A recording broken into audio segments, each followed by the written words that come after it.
Hello అందరికీ నమస్తే అండి. పన్నీరు ఇంట్లో ఎలా తయారు చేయాలో చూపిస్తాను. బయట కొన్న పన్నీర్ కన్నా మనం ఇంట్లో చేసుకుంటే మనకి హెల్త్‌కి మంచిది కదా! ఇవి కొంచెం తక్కువగా లీటర్ పాలు ఫుల్ క్రీమ్ మిల్క్ తీసుకున్నాను. ఫుల్ క్రీమ్ మిల్క్‌కి అయితే పన్నీర్ బాగా వస్తుంది. ఇవి ముందుగా కాచిన పాలు. మళ్ళీ మనం పన్నీర్ తయారు చేయడానికి బాగా మరగాలన్నమాట పాలు. మరుగుతున్నప్పుడు మనం ఒక పెద్ద నిమ్మకాయ చెక్క ఒక హాఫ్ బద్ద తీసుకున్నాను. గింజలను తీసేసి వెయ్యాలి. ఒకవేళ మనం పిండుతున్నప్పుడు గింజలు పడితే ఆ గింజలు తీసేసేయాలి.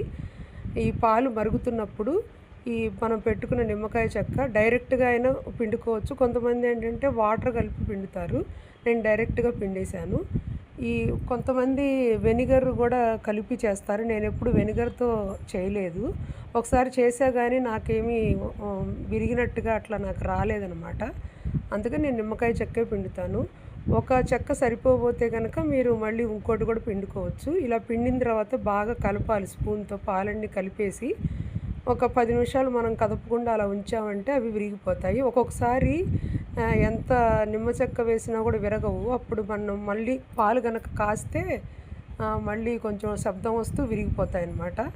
ఇప్పుడు నేను కాసేపు ఉండి తీసేసాను. మంచిగా వడపోసుకోవాలి. ఒక టీ వడపోసే దాంట్లో గాని ఒక పెద్ద జాలీలో వడపోసేసుకుంటే తర్వాత మనం నిమ్మకాయ పిండాం కదా! ఆ నిమ్మకాయ పులుపు పోవడానికి మంచినీళ్ళతో కొంచెం పైన కడిగినట్టు చేస్తే ఆ పులుపంతా మళ్ళీ దిగిపోతుంది. ఏదన్నా కొంచెం ఉన్నా కూడా తగ్గిపోతుంది. ఇప్పుడు దీన్ని ఒక సిల్క్ క్లాత్‌లో కాటన్ క్లాత్‌లో అయితే బయటకొచ్చేస్తుందనమాట మొత్తం. సిల్క్ క్లాత్ తీసుకొని బాగా మొత్తం ఇలా పట్టుకొని పిండేసి ఇంకా ఏమన్నా వాటరీగా ఉంటే అదంతా పోతుంది.